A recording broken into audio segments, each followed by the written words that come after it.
할렐루야, 할렐루야. 3월 12일 목요 새벽 예배 주님의 전에 나오신 모든 성도님들을 예수님 이름으로 환영하고 축복합니다. 우리 우리 삶의 모든 것이 주님께 속해 있음을 우리가 의심 없이 믿고 주님께 우리의 삶을 온전히 드리며 나아가는 저희들 모두가 되기를 소망합니다. 이 시간도 함께 하신 성령님께 저희를 사랑으로 인도해 달라고 우리 간구하는 마음으로 함께 찬송하며 나아갑시다.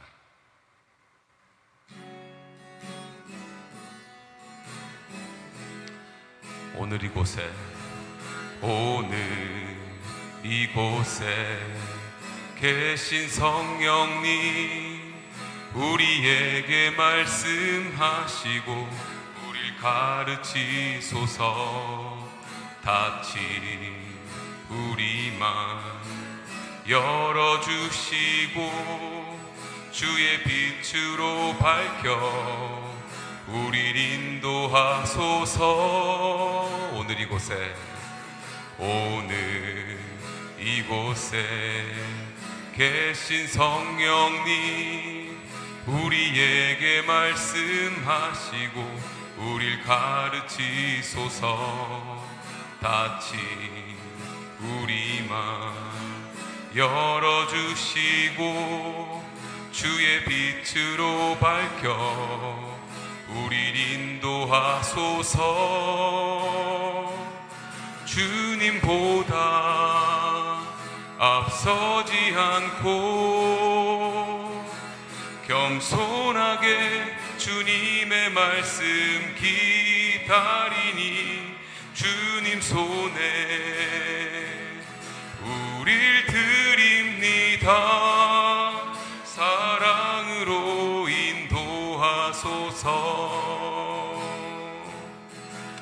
오늘 이곳에 계신 성령님, 우리에게 말씀하시고 우릴 가르치소서. 닫힌 우리만 열어주시고 주의 빛으로 밝혀 우릴 인도하소서. 주님보다 앞서지 않고 겸손하게 주님의 말씀 기다리니 주님 손에 우릴 드립니다. 사랑으로 인도하소서. 주님보다 앞서지 않고 앞서지 않고 겸손하게 주님의 말씀 기다리리 주님 손에 우릴 드립니다. 사랑으로 인도하소서. 주님보다 앞서지 않고 앞서지 않고 겸손하게 주님의 말씀 기다리리 주님 손에 우릴 드립니다. 사랑으로 인도하소서. 사랑으로 인도하소서. 사랑으로 인도하소서. 성령님 사랑으로 인도하소서. 사랑으로 인도하소서.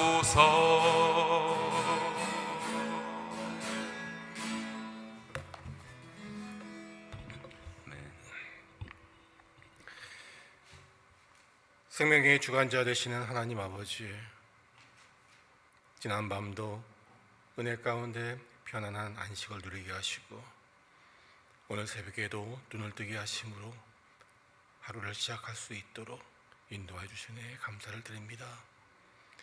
저희들에게 허락하신 이 귀한 하루와 생명을 가장 먼저 주의 전에 나와 예배와 기도를 시작할 수 있도록 축복해 주심에 또한 감사를 드립니다. 원아웃기는 우리의 삶 속에서 늘 주님을 예배하며 의지함이 습관이 되게 하시고 저희들의 모든 삶을 주님께 맡김으로 주님의 인도하심에 따라 바른 길을 걷게 하여 주시옵소서.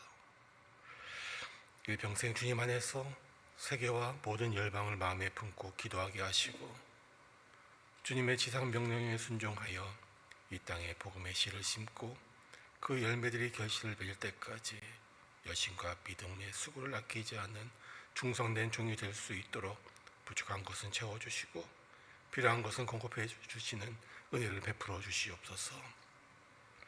특별히 저희 한빛 공동체의 성도들의 기도에 귀를 기울여 주시고 저희들이 올려드리는 기도의 향기를 기뻐 흠양하여 주시사 이번 한 주간도 기도 응답의 간증이 넘쳐날 수 있는 축복을 베풀어 주시옵소서.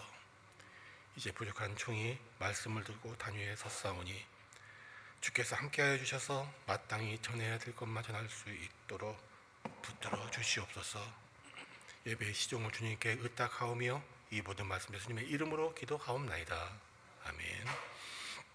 하나님께서 오늘 우리에게 허락하신 말씀은 마태복음 22장 15절에서 22절까지의 말씀입니다.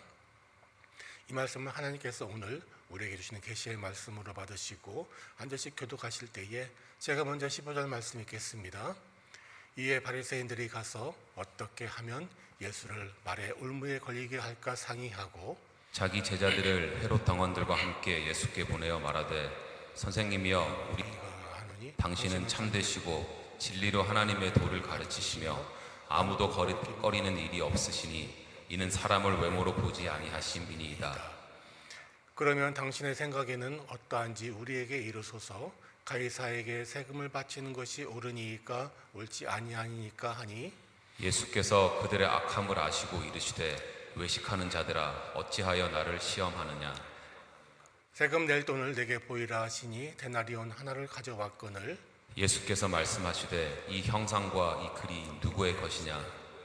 이르시되 가이사의 것이니이다. 이에 이르시되 그런즉 가이사의 것은 가이사에게 하나님의 것은 하나님께 바치라 하시니 그들이 이 말을 듣고 놀랍게 여겨 예수를 떠나가니라. 아멘.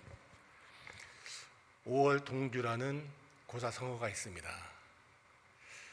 이 말은 오나라와 월나라 사람이 한 배에 함께하게 되었다라는 그런 말인데요. 이 말의 유래를 보면 중국 춘추 전국 시대죠. 중국의 그 시대에는 중국의 각 지역에 여러 나라들이 있었습니다. 그 중에 오나라와 월나라가 있었는데 그들은 늘 싸우면서 철천지 원수와 같은 그러한 삶을 살고 있었어요. 그런데 하필이면 그 두 나라 사람이 한 배에 타게 되었고 또 하필이면 그때 풍랑을 만나서 그 원수 같은 그런 그 상대방과 힘을 합해야만이 살 수 있는 그런 지경에 처했다라는 그런 말입니다.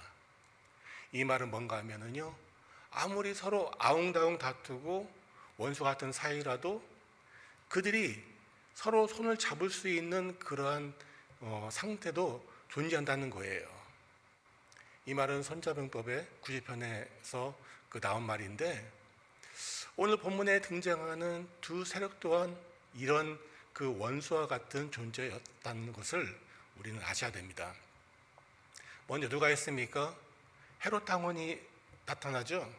그들은 누군가 하면 헤롯 왕가에 기대어 사는 사람들, 어떻게 보면 그의 친척이 될 수도 있고요. 또한 그들에게 함께했던 그 공신들이 헤롯 당원입니다. 그런 그들에게 있어서 가장 취약한 약점은 무엇인가 하면 그들의 정통성이에요. 그들은 유대인도 아니었습니다. 에돔 족속이었잖아요. 이둠의 사람이었기 때문에 그들은 늘 유대인이 아니라는 것에 그 문제가 있었고 그들은 로마라는 세력에 기대어서 살았기 때문에 항상 반란에 그렇게 집중하고 있었어요. 좋은 예가 그거죠. 동방박사가 이스라엘에 새 왕이 왔다라고 왔었을 때 헤롯 왕 어떻게 했습니까?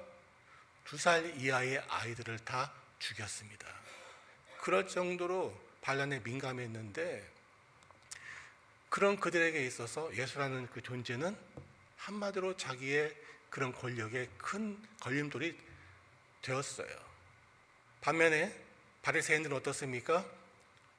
그들은 민족주의에 기대어서 한마디로 종교성과 또한 경제적으로 이 이스라엘을 거의 지배했던 그런 자들입니다. 그런 그들에게 있어서 예수님의 등장은 그들에게도 큰 문제로 다가왔어요. 그래서 그들이 손을 잡았습니다. 그리고 어떻게 하면 예수를 죽일까 모의하면서 머리를 맞대고 결국에는 그들이 이걸 하면 100% 예수님을 잡을 수 있다라고 생각했던 것을 이제 실천에 옮기게 됩니다. 15절 한번 볼까요? 이에 바리새인들이 가서 어떻게 하면 예수를 말에 올무에 걸리게 할까 상의하고, 그리고 그들이 예수님께 찾아와서 하신 말씀을 보세요. 하는 말을 보세요. 자기의 제자들을 헤롯 당원들과 함께 예수에 보내어 말하되 선생님이여 우리가 아노니 당신은 참되고 진리로 하나님의 도를 가르치시며 아무도 꺼리는 일이 없으시니 이는 사람을 외모로 보지 아니하심이니이다. 정말 매끄럽죠. 사람을 혹하게 합니다. 그런데 이 말에는요 곳곳에 올무가 있어요. 그 올무는 뭘까요? 처음에 당신은 참되시고 진리로 하나님의 도를 가르치시며, 하나님의 도는 뭡니까? 율법이잖아요. 하나님의 계명이잖아요. 이제 우리가 질문할 테니까 무엇에 입각해서 대답해 주십시오라고 그렇게 이야기하죠. 바로 율법에 기대어서 대답을 해 주십시오.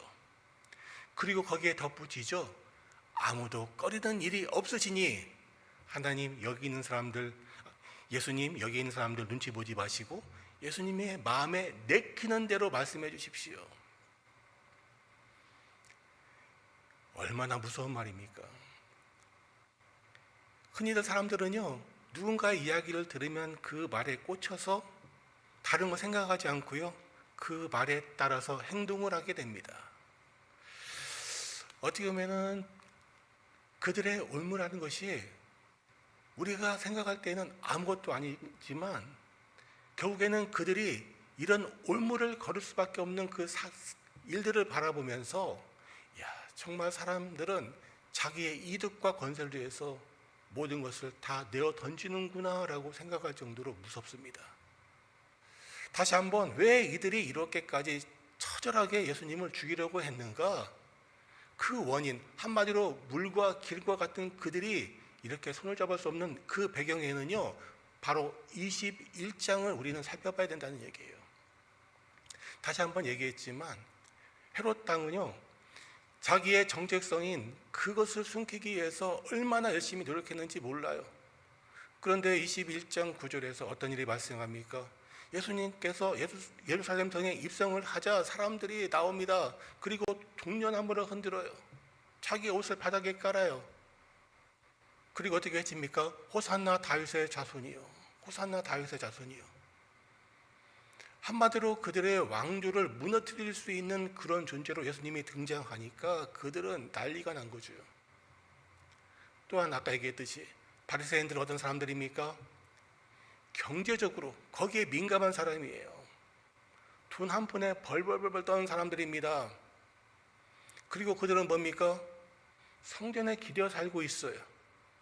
즉 성전에서 흠 있는 그러한 재물을 판매하고요. 돈 바꾸는 일이며 모든 것이며 그들이 다 거기에서 돈을 벌어서 그들의 1년 벌이를 하는데 예수님께서 어떠한 일을 하셨습니까? 21장 12절에서 13절에서 말씀하셨듯이 성전을 정화하셨어요. 내 집은 기도하는 집인데 너희가 강도의 소굴로 만든다라는 그 말씀하시면서 다 내어줬죠. 그들의 대목 장사를 한마디로 엉망으로 만들었으니 그들이 난리가 날 수밖에 없지 않습니까?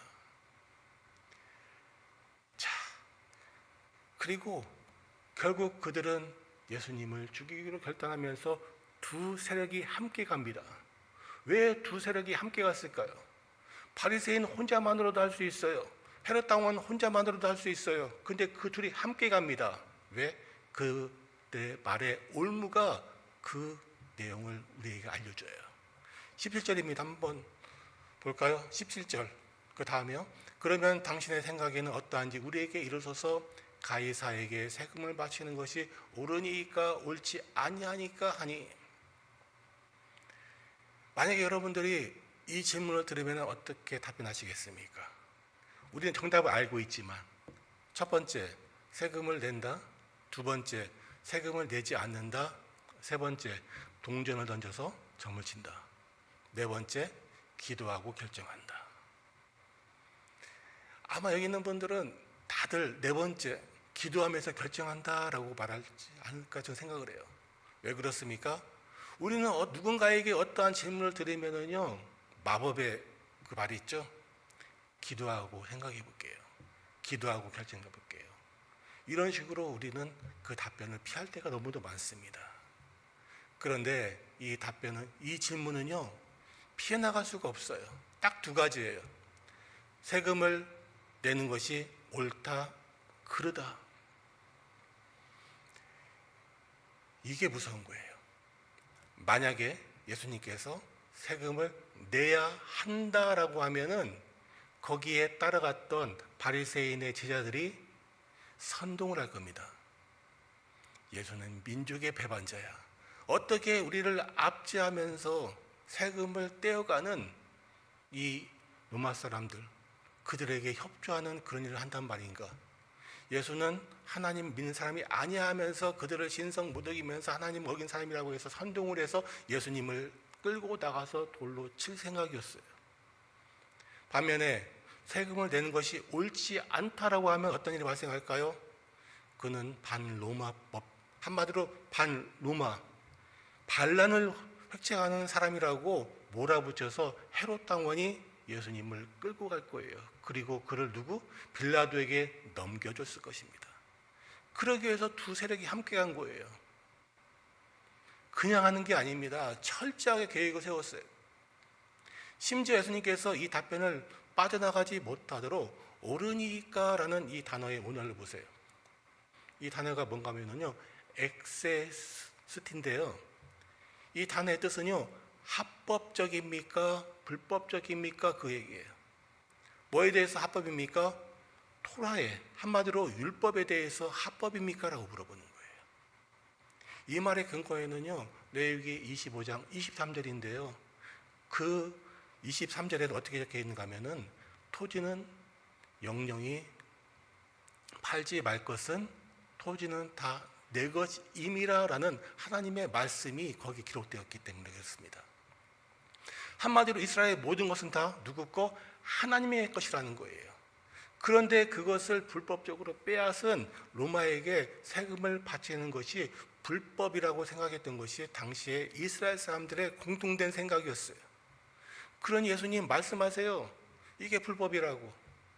그러면 로마 헤롯 당원들이 당신을 잡아갈 것이고, 또 그렇지 않다고 하면 우리가 돌로 칠 것이고, 한마디로 진퇴양난의 그런 상태에 빠진 것입니다. 이에 대해서 예수님의 답변 한번 볼까요? 어떻게 답변하셨습니까? 19절에서 보니까 세금 낼 돈을 내게 보이라 하시니 데나리온 하나를 가져왔거늘. 그리고 그렇게 얘기하죠. 이 형상과 이 글은 누구의 것이냐?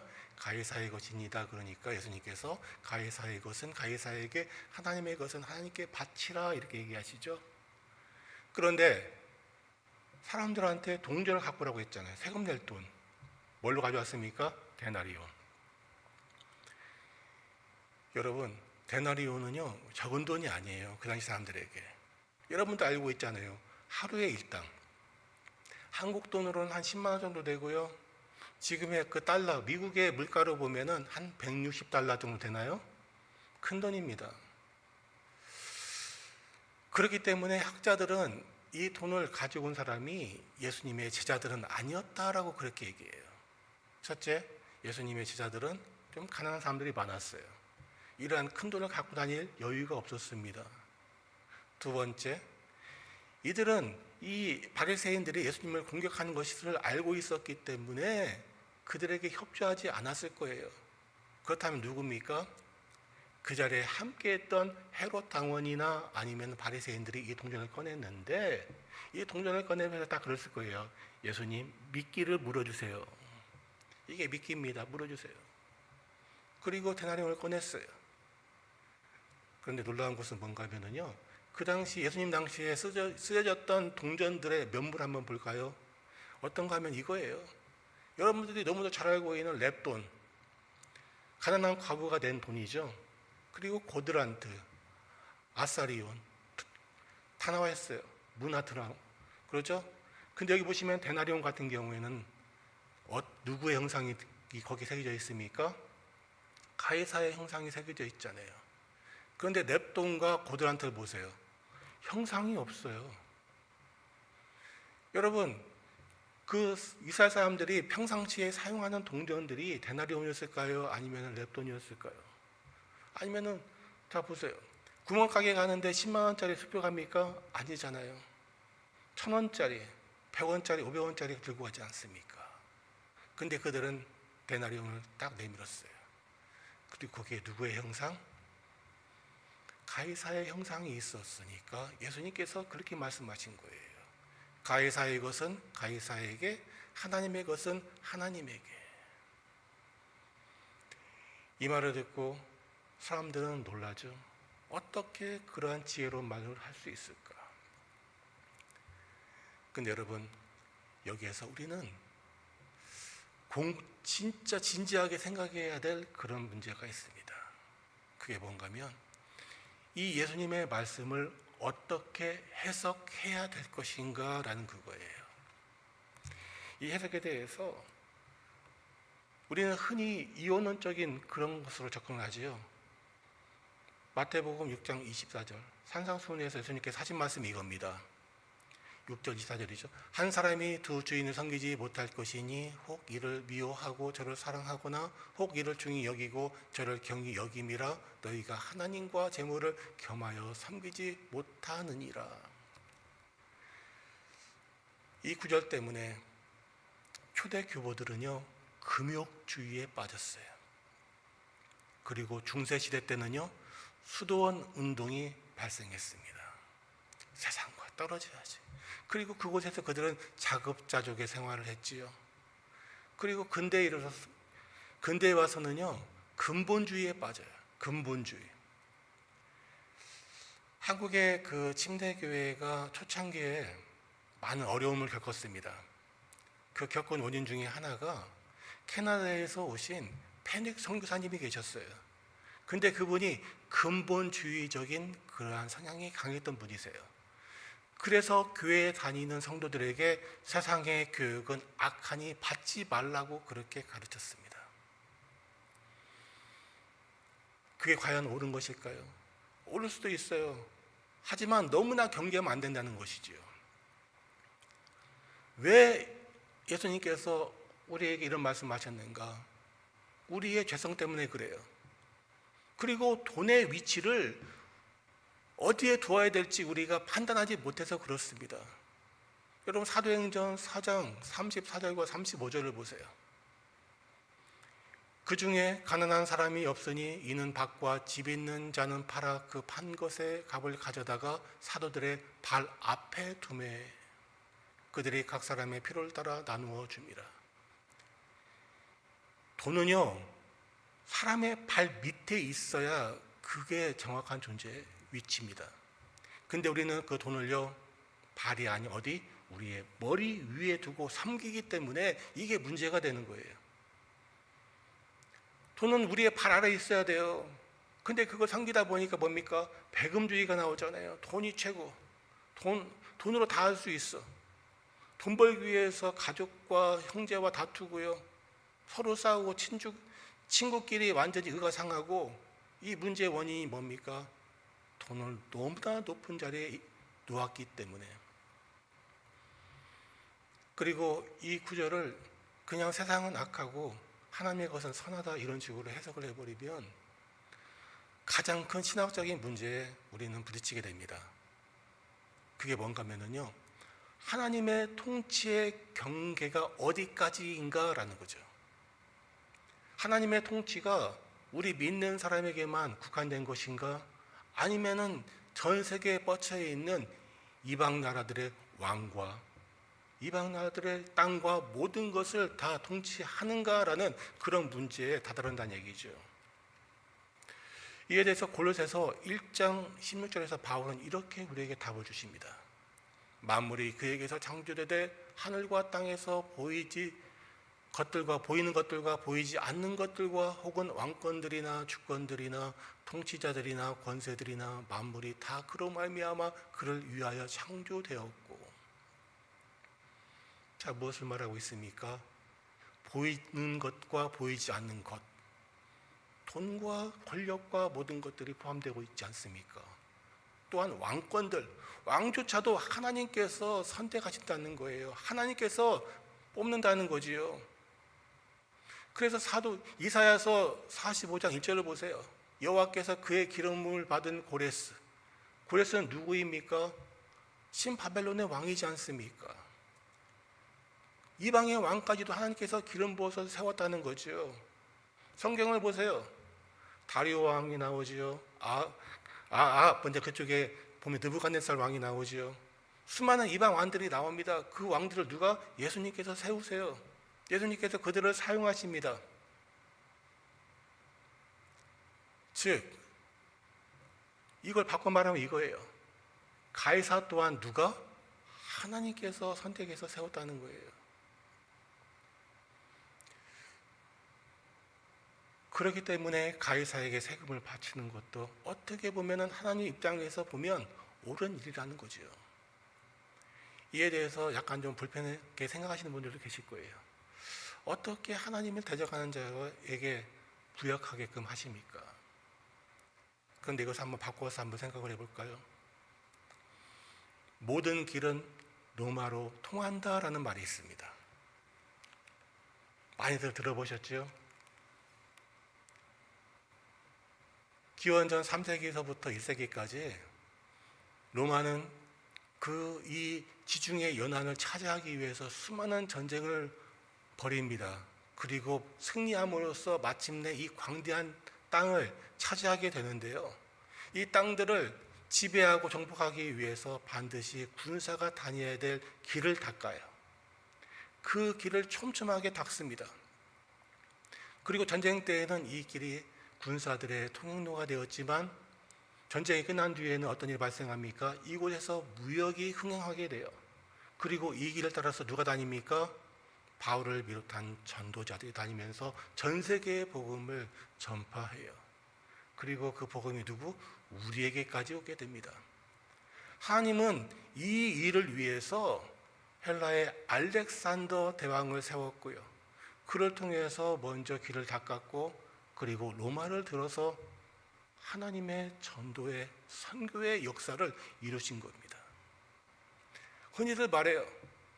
로마 황제에게 세금을 바치면 그 돈들이 다 누구? 로마 황제의 사치와 향락과 거기에서 쓰이는데 왜 그걸 바치냐고. 하지만 그 돈의 일부는 뭐라고요? 이런 도로 정비하고 이 모든 것들을 전도와 선교에 쓰이는 역할을 한다는 거지요. 이게 하나님의 뜻입니다, 여러분. 왜 하나님께서 이런 일을 하시는가? 하나님은 악조차도 선으로 바꾸시는 분이기 때문에 그래요. 여러분들도 잘 알고 있지 않습니까? 창세기 50장을 한번 볼까요? 거기에 어떤 일이 발생합니까? 요셉의 악한 형들이 요셉을 애굽의 노예로 팔아요. 그곳에 가서 죽기를 바라면서, 근데 하나님께서는요 그 형제들의 악한 생각을 어떻게 바꿨습니까? 7년이라는 혹독한 가뭄으로 인해서 고대 근방에 파멸적인 그러한 재해가 닥칠 것을 방지하고 그들을 살리기 위해서 요셉을 사용하지 않습니까? 그 요셉이 그 형제와 만나는 그 장면 보세요. 그리고 이렇게 간증하지 않습니까? 창세기 50장 20절에서 당신들은 나를 헤아려 하였으나 하나님은 그것을 선으로 바꾸사 오늘과 같이 많은 백성의 생명을 구원하게 하시려 하셨나니. 하나님이 이렇듯이요, 하나님을 믿는 사람들도 또한 이와 같이 악을 선으로 바꿀 줄 알아야 돼요. 그 좋은 예가 바로 창세기 35장 18절에 기록된 내용입니다. 야곱의 아내였죠. 라헬이 둘째 아들인 베냐민을 낳을 때 그 난산으로 인해서 죽을 지경에 처하자 그 아들의 이름을 베노니라고 불렀어요. 베노니, 나의 슬픔의 아들. 근데 그 말을 들었던 야곱이 어떻게 합니까? 그 아들의 이름을 베냐민, 나의 오른손의 아들, 나의 행운의 아들이라는 이름으로 바꿨지 않습니까?